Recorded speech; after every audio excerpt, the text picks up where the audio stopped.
بھلا تم نے ان لوگوں کو نہیں دیکھا جو شمار میں ہزاروں ہی تھے اور موت کے ڈر سے اپنے گھروں سے نکل بھاگے تھے؟ تو اللہ نے ان کو حکم دیا کہ مر جاؤ، پھر ان کو زندہ بھی کر دیا۔ کچھ شک نہیں کہ اللہ لوگوں پر مہربانی رکھتا ہے، لیکن اکثر لوگ شکر نہیں کرتے۔ اور مسلمانوں، اللہ کی راہ میں جہاد کرو اور جان رکھو کہ اللہ سب کچھ سنتا ہے، سب کچھ جانتا ہے۔ کون ہے کہ اللہ کو قرض حسنہ دے کہ وہ اس کے بدلے اس کو کئی گنا زیادہ دے گا؟ اور اللہ ہی روزی کو تنگ کرتا اور وہی اسے کشادہ کرتا ہے، اور تم اسی کی طرف لوٹ کر جاؤ گے۔ بھلا تم نے بنی اسرائیل کی ایک جماعت کو نہیں دیکھا جس نے موسیٰ کے بعد اپنے پیغمبر سے کہا کہ آپ ہمارے لیے ایک بادشاہ مقرر کر دیں تاکہ ہم اللہ کی راہ میں جہاد کریں؟ پیغمبر نے کہا کہ اگر تم کو جہاد کا حکم دیا جائے تو ایسا تو نہیں کہ لڑنے سے پہلو تہی کرو۔ وہ کہنے لگے کہ ہم اللہ کی راہ میں کیوں نہ لڑیں گے جبکہ ہم وطن سے خارج اور بال بچوں سے جدا کر دیے گئے۔ پھر جب ان کو جہاد کا حکم دیا گیا تو چند اشخاص کے سوا سب پھر گئے، اور اللہ ظالموں سے خوب واقف ہے۔ اور پیغمبر نے ان سے یہ بھی کہا کہ اللہ نے تم پر طالوت کو بادشاہ مقرر فرمایا ہے۔ وہ بولے کہ اسے ہم پر بادشاہی کا حق کیوں کر ہو سکتا ہے؟ اس سے بڑھ کر بادشاہی کے مستحق تو ہم ہیں، اور اس کے پاس تو بہت سی دولت بھی نہیں۔ پیغمبر نے کہا کہ اللہ نے اس کو تم پر فضیلت دی ہے اور بادشاہی کے لیے منتخب فرمایا ہے۔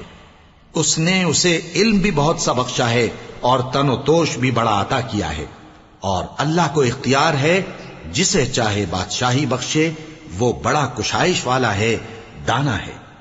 اور پیغمبر نے ان سے کہا کہ ان کی یعنی طالوت کی بادشاہی کی نشانی یہ ہے کہ تمہارے پاس وہ صندوق آئے گا جس کو فرشتے اٹھائے ہوئے ہوں گے۔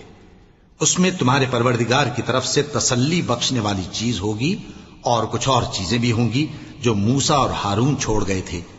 اگر تم ایمان رکھتے ہو تو یہ تمہارے لیے ایک بڑی نشانی ہے۔ غرض جب طالوت فوجیں لے کر روانہ ہوا تو اس نے ان سے کہا کہ اللہ ایک نہر سے تمہاری آزمائش کرنے والا ہے، جو شخص اس میں سے پانی پی لے گا اس کی نسبت تصور کیا جائے گا کہ وہ میرا نہیں، اور جو نہ پیے گا وہ سمجھا جائے گا کہ میرا ہے۔ ہاں اگر کوئی ہاتھ سے چلو بھر پانی لے لے تو خیر۔ جب وہ لوگ نہر پر پہنچے تو چند آدمیوں کے سوا سب نے پانی پی لیا۔ پھر جب طالوت اور مومن لوگ جو اس کے ساتھ تھے نہر کے پار ہو گئے تو کہنے لگے کہ آج ہم میں جالوت اور اس کے لشکر سے مقابلہ کرنے کی طاقت نہیں۔ جو لوگ یقین رکھتے تھے کہ ان کو اللہ کے روبرو حاضر ہونا ہے، وہ کہنے لگے کہ بسا اوقات تھوڑی سی جماعت نے اللہ کے حکم سے بڑی جماعت پر فتح حاصل کی ہے، اور اللہ ثابت قدم رہنے والوں کے ساتھ ہے۔ اور جب وہ لوگ جالوت اور اس کے لشکر کے مقابل میں آئے تو اللہ سے دعا کی کہ اے پروردگار، ہم پر صبر کے دہانے کھول دے اور ہمیں لڑائی میں ثابت قدم رکھ اور لشکر کفار پر فتح یاب کر۔ تو طالوت کی فوج نے اللہ کے حکم سے ان کو شکست دے دی، اور داؤد نے جالوت کو قتل کر ڈالا، اور اللہ نے ان کو بادشاہی اور دانائی بخشی اور جو کچھ چاہا سکھایا۔